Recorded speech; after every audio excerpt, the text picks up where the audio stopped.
అందరికీ యేసుక్రీస్తు ప్రభుల వారి జన్మదిన శుభాకాంక్షలు.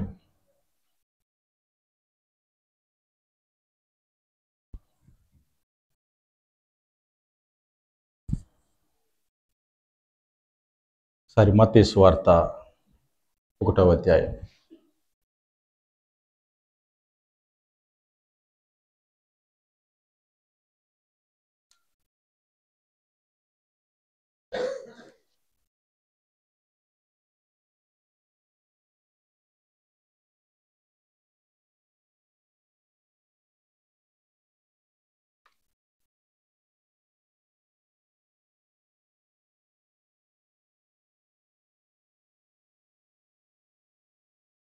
మత్తయి సువార్త 1వ అధ్యాయం 16వ వచనం ఒకసారి చూడండి.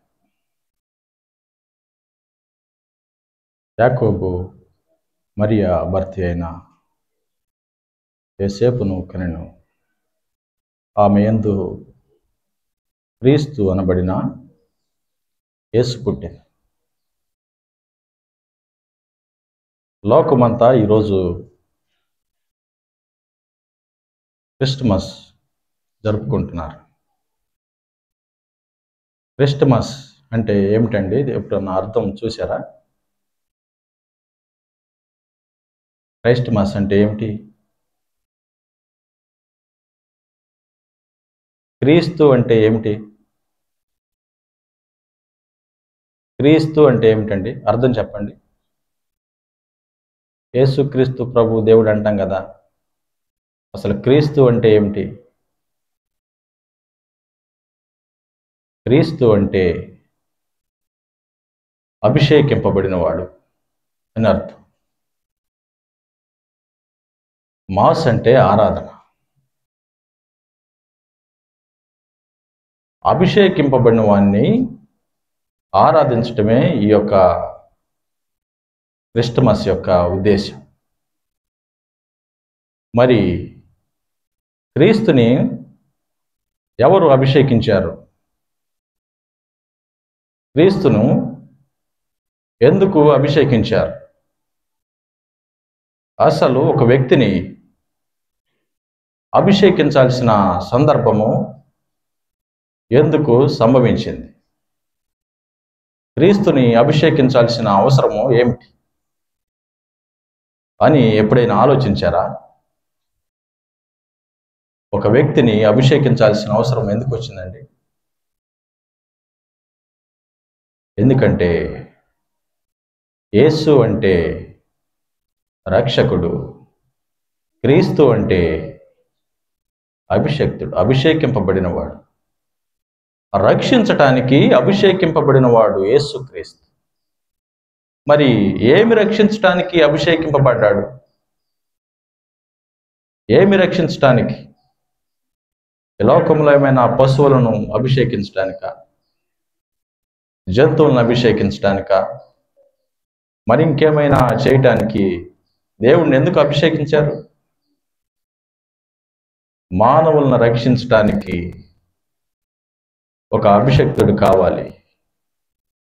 మానవుల్ని ఎందుకు రక్షించాలి? అసలు ఈ మానవులకి ఏమైంది? వ్యాపారాలు చేస్తున్నారు, ఉద్యోగాలు చేస్తున్నారు, పని చేస్తున్నారు, జీవనం సాగిస్తున్నారు. వీళ్ళని రక్షించాల్సిన అవసరం ఏమొచ్చింది? దేవుని వాక్యము సెలవిస్తుంది, మానవులంతా పాపులే, పాపి కాని వాడు ఎవడూ లేడు. ఈ యొక్క మానవులకి ఉన్నటువంటి పాపం నుంచి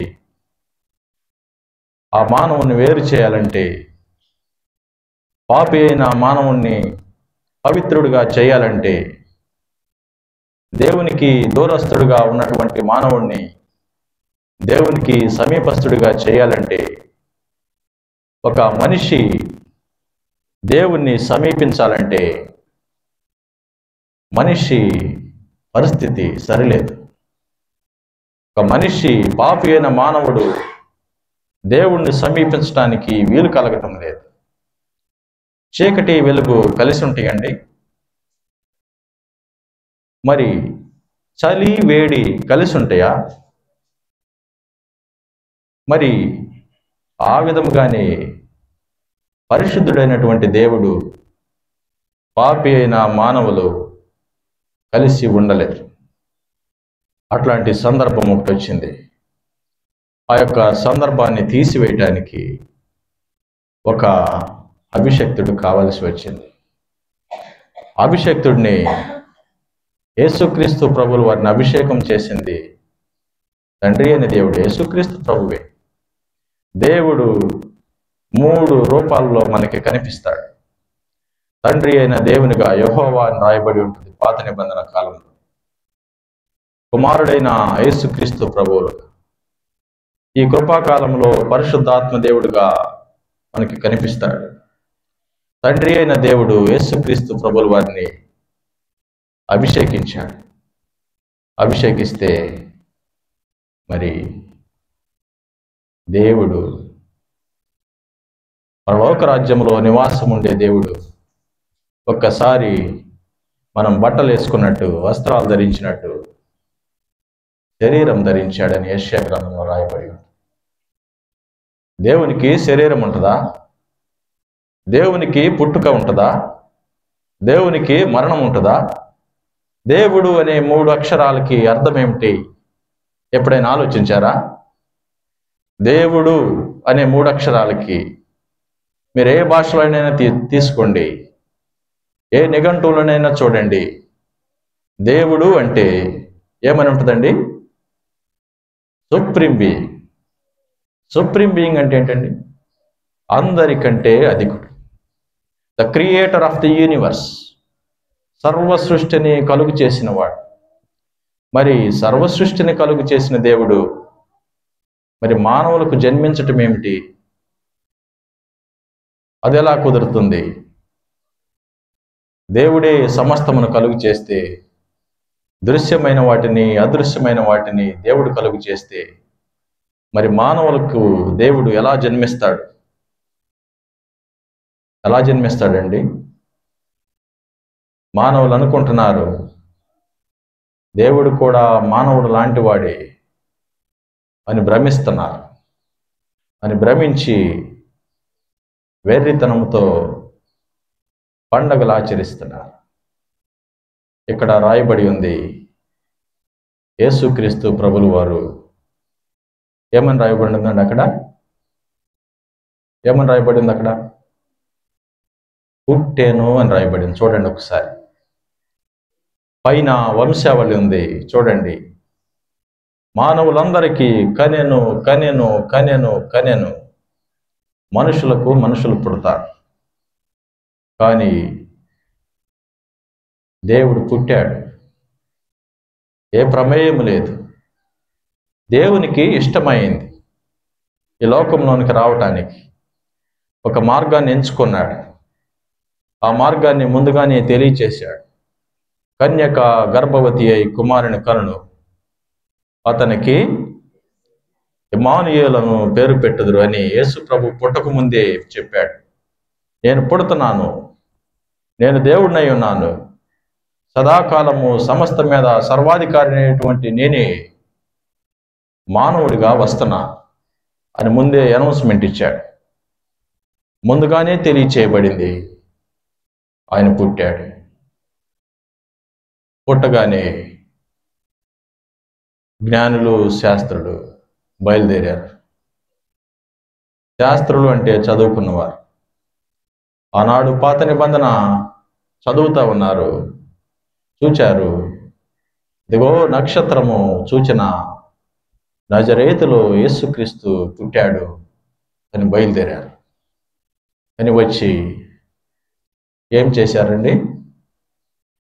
జ్ఞానులు వచ్చి ఏం చేశారు? దేవుని ఎదుట సాగిలపడి నమస్కరించి పూజించి అర్పణలు అర్పించారు. మరి సర్వాధికారి అయినటువంటి దేవుడు ఈ లోకంలో శరీరధారిగా మానవునిగా జన్మించటం, ఈ లోకమంతా పండుగగా జరుపుకోవటం, ఆ పండుగలో మనం కూడా పాలుపంపులు పంచుకోవడం, ఇదంతా సహజంగా జరుగుతావు. మరి ఈ యొక్క క్రిస్మస్కి దేవుని లేఖన భాగంలో నుంచి మనం చూసే ముందు ఒక యాస్ట్రోనాట్ ఒక మాట చెప్పాడు. 1969వ సంవత్సరంలో మొట్టమొదట భూమి మీద నుంచి ఒక అతను చంద్రమండలం మీదకి వెళ్ళాడు. అతని పేరు నీల్ ఆర్మ్స్ట్రాంగ్. చంద్రమండలం మీదకి వెళ్ళి మరలా భూమి మీదకి వచ్చాడు పరిశోధన నిమిత్తం. వచ్చినాక అందరూ ఆశ్చర్యంగా అడుగుతున్నారు, చంద్రగ్రహం ఎలా ఉంది, చంద్రగ్రహం ఎలా ఉంది, గొప్ప విజయం సాధించావు, ఎంత గొప్ప విషయం, ఒక మానవుడై ఉండి ఈ భూమిని విడిచి వేరే గ్రహానికి ప్రయాణం చేసి మరలా తిరిగి వచ్చావా అని మానవ సమాజం విభ్రాంతి చెందింది, ఎంతో ఆశ్చర్యానికి లోనైంది. అప్పుడు ఆ శాస్త్రవేత్త దగ్గరికి వెళ్ళి అడిగారు, ఏమిటండి ఎలా ఉంది, మీరు చంద్రగ్రహం మీదకి వెళ్ళి వచ్చారు కదా అని అడిగారు. అప్పుడు ఆయన చెప్పాడు, ఒక మనిషి చంద్రగ్రహం మీద నడవటం గొప్ప విషయం, అది చిన్న విషయం కాదు. అయితే దేవాతి దేవుడైనటువంటి యేసుక్రీస్తు ప్రభువు వారు ఈ భూమి మీద కాలు పెట్టి నడవటం అంతకంటే గొప్ప విషయం అని చెప్పాడు. మరి గొప్పవారికి, మేధావులకి, సామాన్యులకి, సామంతులకి అందరికీ తెలుసు దేవుని యొక్క రాకడ, దేవుని యొక్క పుట్టుక మానవులకి శుభదాయకం, మానవులకి ఆశీర్వాదం. అది గొప్ప విషయం. ఒక మనిషి దగ్గర సమృద్ధిగా డబ్బులుంటే, ఒక మనిషికి సరిపడా పదవి ఉంటే, ఒక మనిషికి కావలసినవన్నీ ఉంటే తోటి మనిషిని లెక్క చేయడు. సమాజంలో మనం చూస్తాం, ఎవరైనా ఒక అధికారి సామాన్యులను పలకరిస్తారా? బాగా డబ్బులు ఉన్నటువంటి వ్యక్తి పేదవారిని చూస్తారా? ఏమిటండి, చూస్తారా? పేదవారితో ధనికులకు సంబంధం ఉంటుందా? మరి మనిషి ఏమో భూలోకంలో జీవిస్తున్నాడు, దేవుడేమో స్వర్గంలో ఉంటున్నాడు. మరి బడ్జెట్ రామ కొంచెం సౌండ్ పెట్టు, లోపల పెట్టు.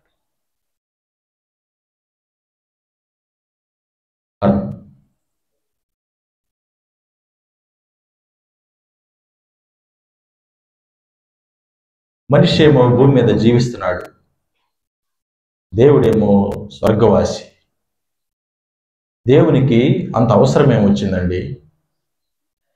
ఈ భూలోకంలో పుట్టడానికి, మనిషి కోసం దేవుడు పుట్టడానికి అంత అవసరం ఏమొచ్చింది? దేవునికి ఏమైనా కొదువై ఉందా? మానవుని వల్ల దేవునికి ఏమైనా ఉపయోగం ఉందా? మానవుడు ఏమైనా ఇచ్చి దేవుణ్ణి సంతోషపెట్టగలడా? ఏమిటండి, ఒక్క నోటి మాట చేత మానవులను, సమస్త జీవరాశిని కలుగు చేసిన దేవునికి శరీరం ధరించి పుట్టాల్సిన అవసరం ఏమొచ్చింది? ఎప్పుడైనా ఆలోచించారా? ఒక మనిషి సాటి మనిషిని గౌరవించటం లేదు. ఒక మనిషి తనతో ఉండేవారిని సమానంగా ఎంచటం లేదు. మరి దేవుడు మనిషి కాదు కదా, ఒక మాటతో కలుగు చేసిన మానవుల కోసం దేవుడు ఎందుకు పుట్టాడు? దేవుడు పుట్టడానికి కారణం ఏమిటి అని ఎప్పుడైనా ఆలోచించారా? లేఖనంలో రాయబడి ఉంది. దేవుడు మానవులని దేవునితో సంధి కుదర్చడానికి, మానవులను క్షమించి దేవుని రాజ్యంలో భాగం ఇవ్వడానికి, మానవులను కూడా దీవించి ఆశీర్వదించి సదాకాలము మరణం లేకుండా దేవుని రాజ్యంలో నివాసం చేయడానికి దేవునికి ఇష్టమైంది. ఒక మనిషి దేవుడికి ఏదో ఇస్తే దేవుడు ప్రేమించడం కాదు. మనుషులు పుట్టక ముందే మానవులు ఏమి ఇవ్వలేని స్థితిలో ఉన్నారని తెలిసి కూడా మానవులు కేవలము అపవిత్రులని, పాపులని తెలిసి కూడా, మానవుల యొక్క స్వభావము సరిగా లేదని తెలిసి కూడా, ఈ మానవుని వల్ల దేవునికి ఏ ఉపయోగము లేదని తెలిసి కూడా దేవుడు పుట్టాడు. దానిలో దేవుని ప్రేమ ఉంది. అది దేవుని చిత్తము, అది దేవుని సంకల్పం. దానిని ఎవరు మార్చజాలరు, దానిని ఎవరు ప్రశ్నించజాలరు. దేవునికి విధేయత చూపించటమే మానవుని విధి. నిన్ను నన్ను ప్రేమిస్తే దేవుడికి వచ్చేది ఏమిటి? ఏమిటండి? ఏమీ లేదు కదా. అయినా దేవుడు మనల్ని ప్రేమించి శరీరధారిగా జన్మించాడు. మనమేమో మరి మత్తయి సువార్త 1వ అధ్యాయం 21వ వచనంలో ఒక్కసారి చూడండి. ఈ విధంగా రాయబడి ఉంది.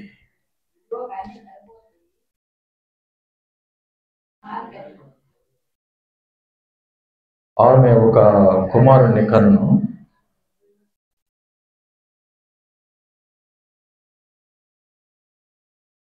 చదవండి. ఆమె యొక్క కుమారుని కన్ను తన ప్రజలను వారి పాపముల నుండి ఆయనే రక్షించును కనుక ఆయనకు యేసు అను పేరు పెట్టి. ఇక్కడ ఏమని రాయబడి ఉందండి? యేసు ప్రభువు వారు పుట్టింది మానవుల్ని రక్షించడానికి, వట్టిగా పండగ చేసుకోవడానికి కాదు. మానవులు విశ్రాంతిగా బతుకుతున్నారు, సుఖముగా పండగ చేసుకోవడానికి కాదు. దేవుడు జన్మించింది మానవులను రక్షించడానికి. ఇంకొక భాగం ఉంది. మత్తయి సువార్త 20వ అధ్యాయం 28వ వచనం ఒకసారి చూడండి.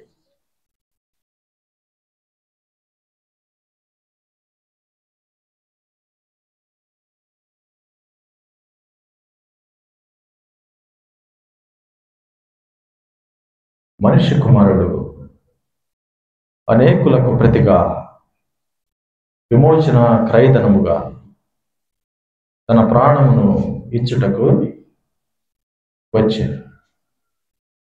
మత్తయి సువార్త 20వ అధ్యాయం 28వ వచనం.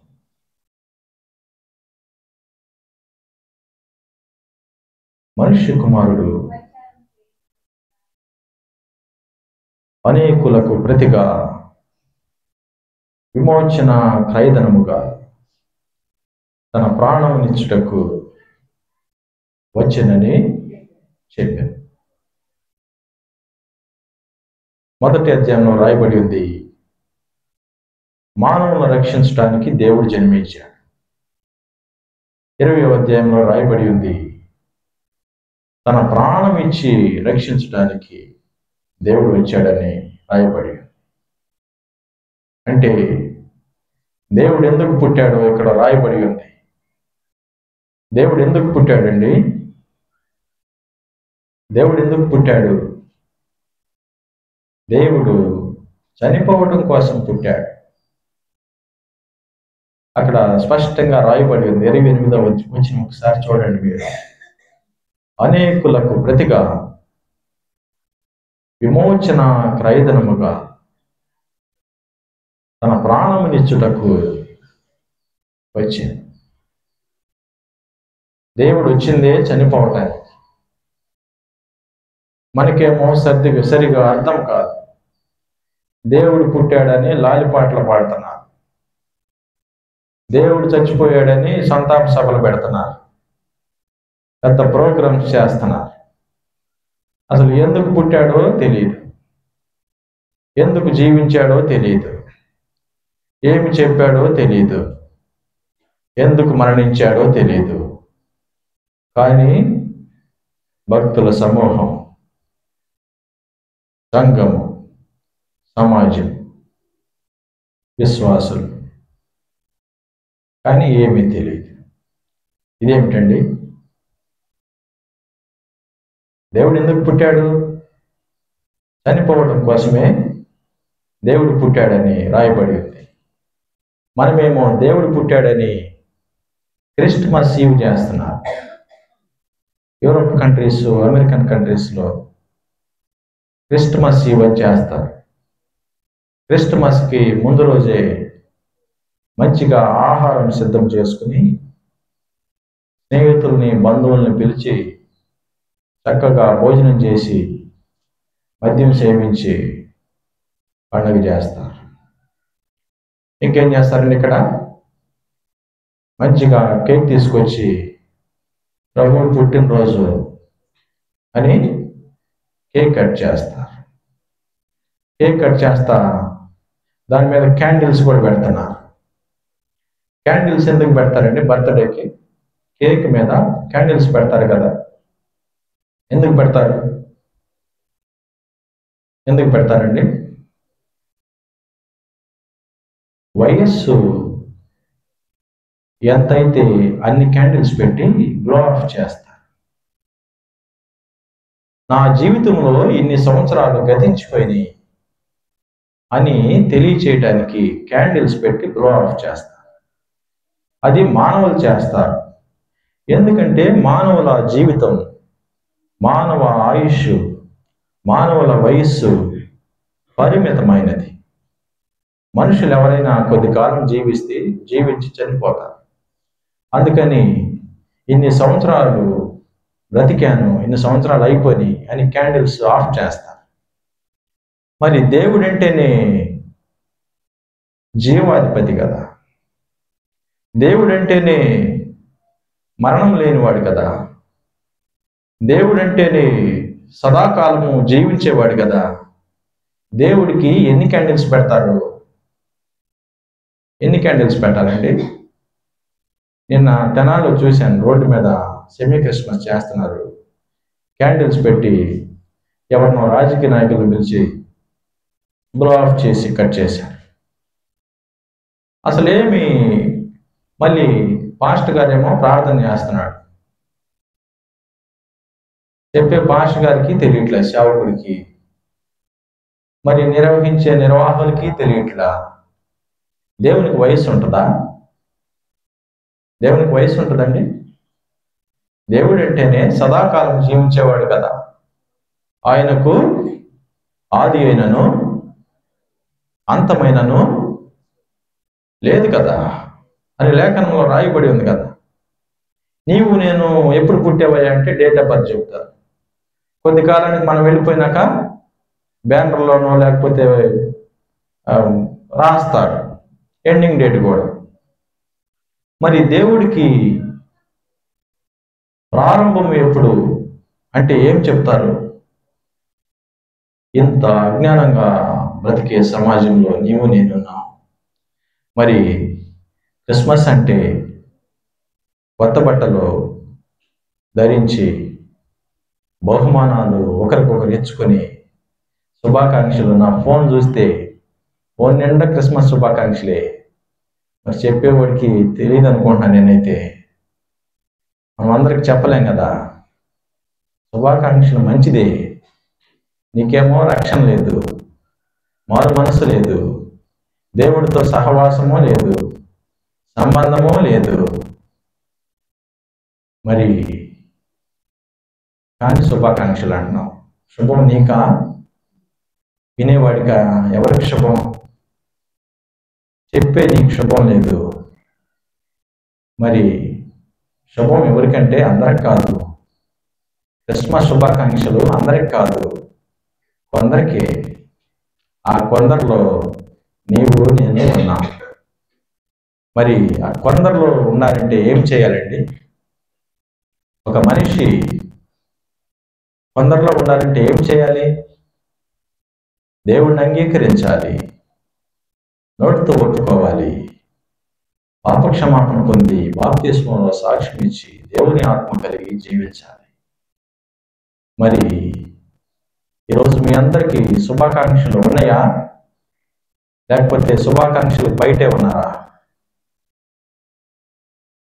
దేవుణ్ణి అంగీకరించిన ప్రతి వారికి శుభకరమైనటువంటి విషయం దేవుని పుట్టుక. దేవుణ్ణి అంగీకరించిన వారికే పండగ, లోకం మొత్తానికి కాదు. లోకంలో చాలా మంది మటన్ షాప్స్ బాగా బిజీగా ఉన్నాయి, స్పెషల్ ఈవెంట్స్ పెడుతున్నారు, బిజీగా ఉంటుంది. వారికి పండగ కాదు. పండుగ ఎవరికంటే సంఘంలో ఉన్న వారికి, మనందరికీ పండగ. మరి ఇట్లా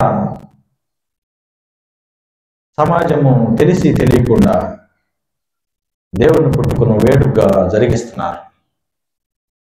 మరి అసలైన క్రిస్మస్ అంటే దేవుని యొక్క చిత్తమును తెలుసుకుని, దేవుని యొక్క ప్రణాళిక ఏమిటో, సర్వ మానవాళి ఎడల దేవునికి ఉన్న ఉద్దేశం ఏమిటో, మనుషులందరూ రక్షింపబడి దేవుని రాజ్యంలో పాల్పొక్కులు పొందాలని దేవుడు నిశ్చయించినటువంటి విధానాన్ని గ్రహించి, అంగీకరించి, తీర్మానం చేసుకుని దేవునితో ఉన్నవాడికి ఇది సంతోషకరమైన దినం, ఇది ఆనందించాల్సిన దినం.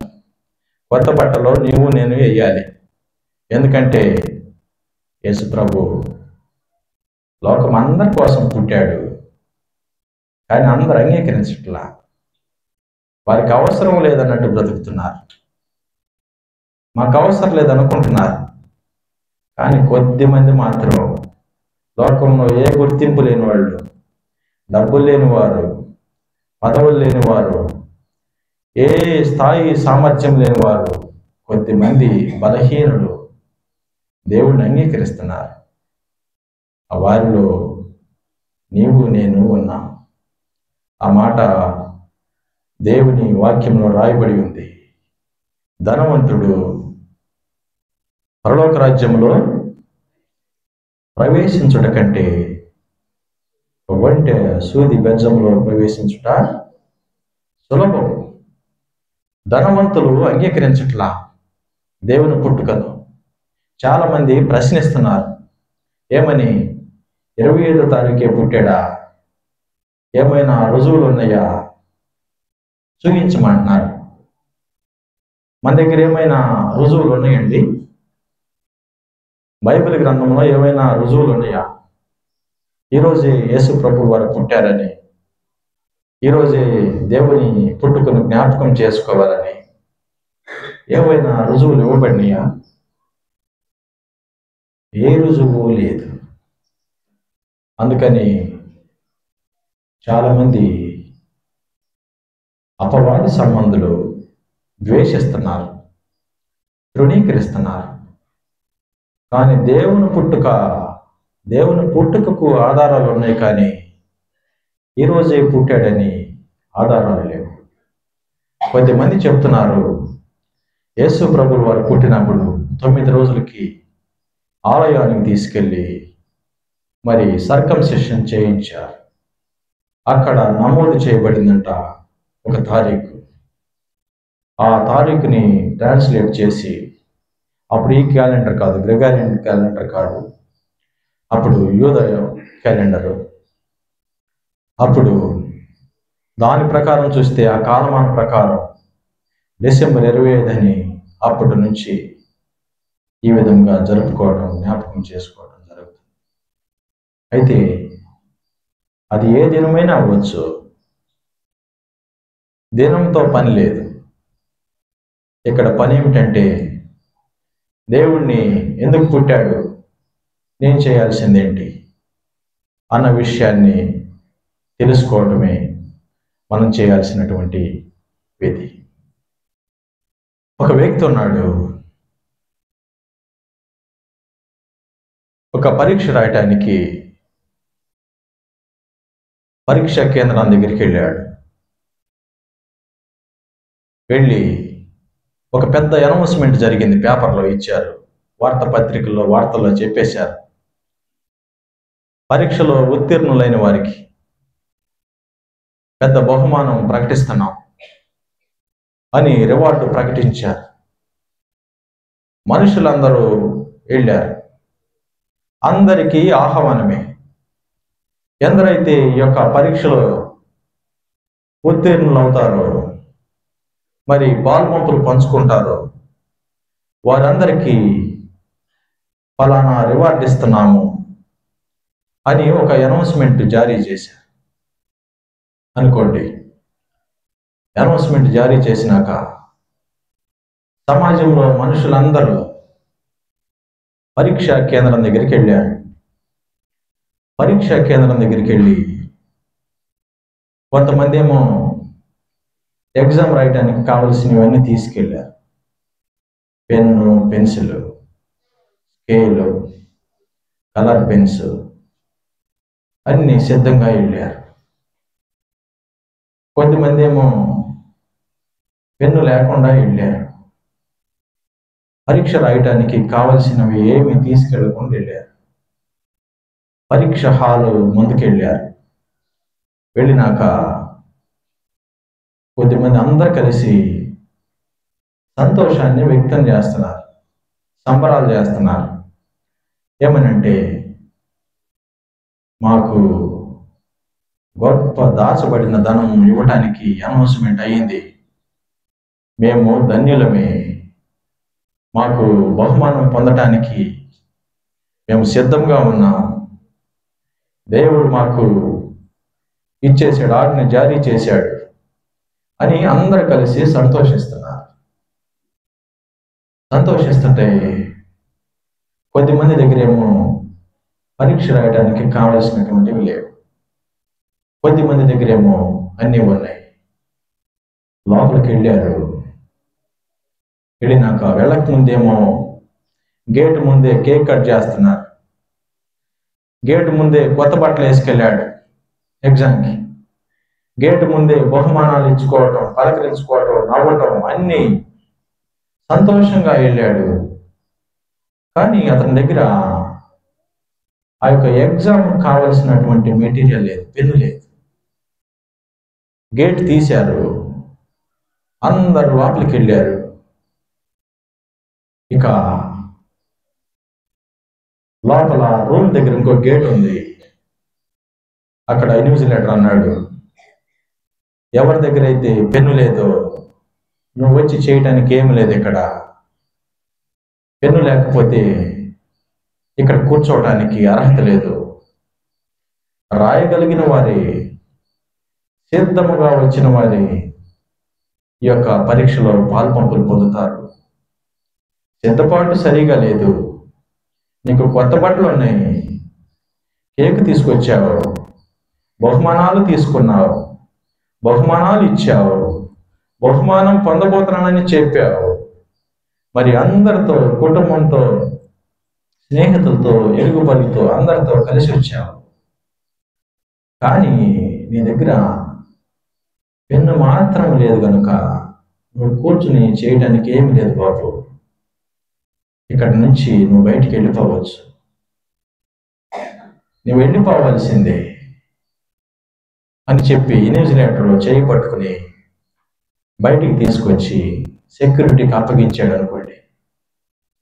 ఆ సెక్యూరిటీ తీసుకొచ్చి బయట ఎంట్రన్స్ గేట్లో బయట ఇడిచిపెట్టారనుకోండి.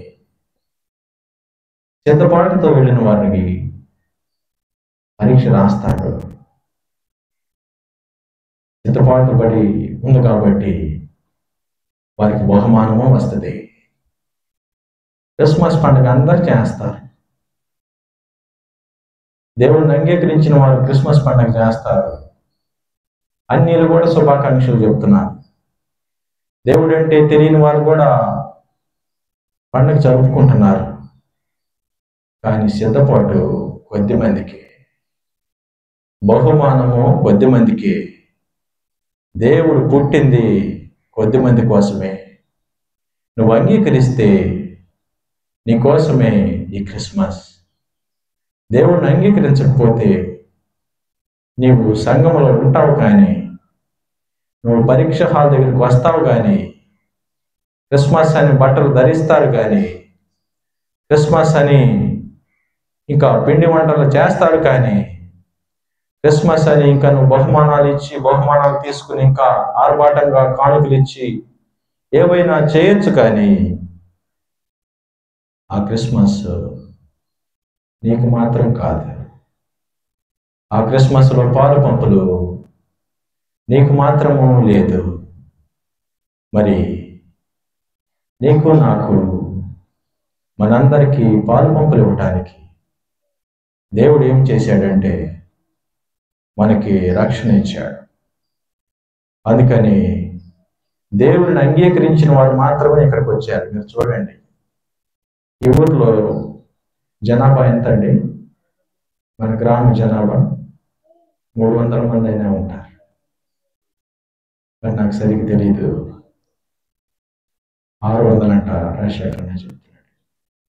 600 మంది జనాభాలో 10% కూడా లేరు, 60 మంది కూడా లేరు. మరి క్రిస్మస్ ఏమో అందరికీ,